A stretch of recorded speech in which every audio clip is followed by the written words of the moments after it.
दीजिए। आज हम लोग डिस्कस करेंगे बायोलॉजी के कुछ इंपॉर्टेंट क्वेश्चन और हम इसके व्याख्या भी करेंगे। तो आज का पहला क्वेश्चन है, निम्नलिखित में से कौन सा वायुजनित रोग है? ऑप्शन ए खसरा, बी टाइफाइड, सी गुलाबी आंख, डी उपरोक्त में से कोई नहीं। तो इसका सही जवाब हो जाएंगे खसरा। खसरा जो होता है वायु से फैलता है। खसरा के अलावा चिकन पॉक्स, एंथ्रोस, इन्फ्लुएंजा, चेचक इत्यादि वायु से फैलते हैं। नेक्स्ट है, जब हम किसी फूल के बीच में स्पर्श करते हैं या फिर स्पर्श जिसे हम कहते हैं छूते हैं, तो उंगलियों पर पीली धूल दिखाई देती है। ये छोटी पीले दाने प्रकृति के सबसे कीमती पदार्थों में से एक हैं, क्योंकि इनमें पौधे के जीवन का रहस्य होता है। इस धूल को क्या कहा जाता है? तो इसका सही जवाब हो जाएंगे, जो फूलों के अंदर धूलनुमा पाया जाता है जिसे पराग कहा जाता है। मानव के शरीर में किस भाग पर सबसे ज़्यादा पसीना की ग्रंथि पाया जाता है? तो हम सब जानते हैं कि हथेली, हाथ के जो हथेली होती है उसमें सबसे ज़्यादा पसीना की ग्रंथि पाया जाता है। नेक्स्ट क्वेश्चन है, प्रोटीन ... के बने होते हैं। मतलब प्रोटीन इनमें से किसका बना होता है? शुगर्स का, एमिनो एसिड, फैटी एसिड या फिर न्यूक्लिक अम्ल। तो इसका सही जवाब हो जाएंगे एमिनो एसिड। जो प्रोटीन है वो एमिनो एसिड का बना होते हैं। नेक्स्ट क्वेश्चन है, हरगोविंद खुराना ने किस पर शोध किया था? इसका जवाब हो जाएंगे ऑप्शन बी। हरगोविंद खुराना ने आनुवंशिक कोड को समझना या फिर आनुवंशिक कोड पर वो विशेष शोध किया था। नेक्स्ट क्वेश्चन, प्रोटीन का पाचन शरीर के किस अंग में शुरू होता है? ऑप्शन ए मुंह, ऑप्शन बी पेट, ऑप्शन सी ड्यूडेनम जिसे पाचनांत कहते हैं, ऑप्शन डी आंत।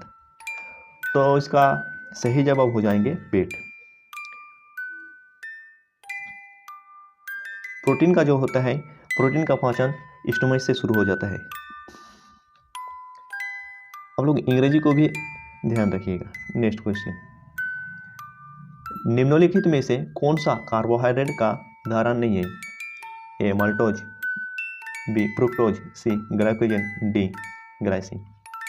तो माल्टोज और फ्रुक्टोज जो कि ग्लूकोज से बना है, माल्टोज और फ्रुक्टोज मिलकर ग्लूकोज बना है,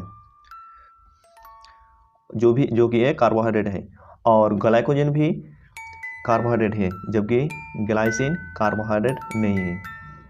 तो इसका सही जवाब होंगे ऑप्शन बी। आज का नेक्स्ट क्वेश्चन है, निम्नलिखित में से कौन सा सही सुमेलित नहीं है? ऑप्शन ए हीमोग्लोबिन त्वचा, option B vitamin C scurvy, option C carbohydrate आलू, ऑप्शन डी वसा मक्खन। तो इसका सही जवाब हो जाएंगे हीमोग्लोबिन त्वचा, जो कि एक गलत है, और विटामिन सी स्कर्वी इसका सही है, क्योंकि कार्बोहाइड्रेट आलू से प्राप्त होता है और वसा मक्खन से प्राप्त होता है। नेक्स्ट क्वेश्चन है, पेट में स्रावित होने वाले अम्ल का नाम बताइए। ऑप्शन ए क्लोरिक अम्ल, B sulphuric acid, C carbonic acid, D nitric acid. इसका सब सही जवाब हो जाएंगे HCl, हाइड्रोक्लोरिक एसिड जो होता है पेट में स्रावित होता है।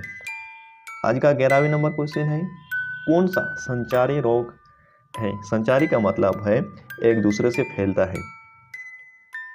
Option A asthma, B scurvy, C खसरा, डी मधुमेह। तो इसका सही जवाब हो जाएंगे खसरा। खसरा जो होता है एक दूसरे से फैलता है और यह हवा के द्वारा फैलता है। क्वेश्चन नंबर 12 है, निम्नलिखित में से कौन सा यकृत का कार्य नहीं है? ऑप्शन ए रक्त शर्करा का विनिमय, ऑप्शन बी एंजाइम सक्रियण, सी विषहरण, डी प्रजनन। यकृत जिसे हम लोग लीवर कहा जाता है अंग्रेजी में,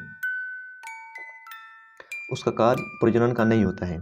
बाकी रक्त शर्करा का विनिमय, इस आदान प्रदान का है, एंजाइम सक्रिय का है और विषारण का भी है।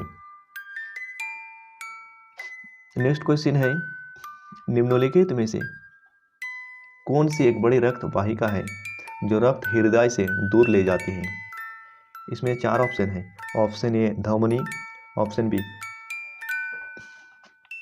कोशिका, ऑप्शन सी तंत्रिका, ऑप्शन डी इनमें से कोई नहीं।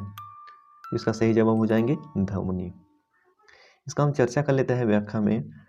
फुफ्फुसीय धमनी ऑक्सीजन की ताज़ा आपूर्ति लेने के लिए हृदय के दाहिनी ओर से फेफड़े तक रक्त ले जाती है। नेक्स्ट क्वेश्चन है, निम्नलिखित में से कौन विटामिन बी कॉम्प्लेक्स का सदस्य नहीं है? A thiamine, B riboflavin, C folic acid, D ascorbic acid. इसका सही जवाब हो जाएगा डी। एस्कॉर्बिक एसिड जो है वो बी कॉम्प्लेक्स का नहीं भाग पड़ता है, जबकि thiamine, riboflavin, folic acid B complex का सदस्य होते हैं। इसका हम व्याख्या करते हैं कि बी कॉम्प्लेक्स में 8 विटामिन होते हैं, जिसमें vitamin B1, B2, B3, B5, B6, B7, B9 और B12। आज का नेक्स्ट क्वेश्चन है, कवक वे पौधे हैं जिनमें डॉट डॉट डॉट की कमी होती है। मतलब कवक में किसकी कमी होती है? ऑक्सीजन की, कार्बन डाइऑक्साइड की, क्लोरोफिल की, या फिर इनमें से कोई नहीं। कवक में जो होता है वो ऑक्सीजन पाया जाता है और CO2 भी पाया जाता है, कार्बन डाइऑक्साइड, लेकिन कवक में क्लोरोफिल की कमी रहती है। तो इसका सही जवाब हो जाएंगे ऑप्शन सी।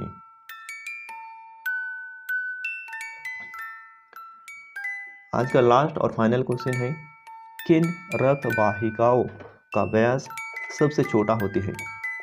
व्यास का मतलब होता है कि इसका जो बीच का व्यास होता है उनके आधार पर। ऑप्शन ए कोशिका, ऑप्शन बी धमनी, ऑप्शन सी वेन्युल्स और ऑप्शन डी में है लसिका। तो इसका सही जवाब हो जाएंगे यहाँ पर कोशिका हो जाएंगे। तो इसका सही जवाब हो जाएंगे कोशिकाओं का व्यास सबसे कम होता है। तो कोशिकाओं का व्यास जो होता है वो 5 से लेकर 10 माइक्रोमीटर तक होता है, जबकि धमनी का व्यास 30 माइक्रोमीटर होता है। चौथा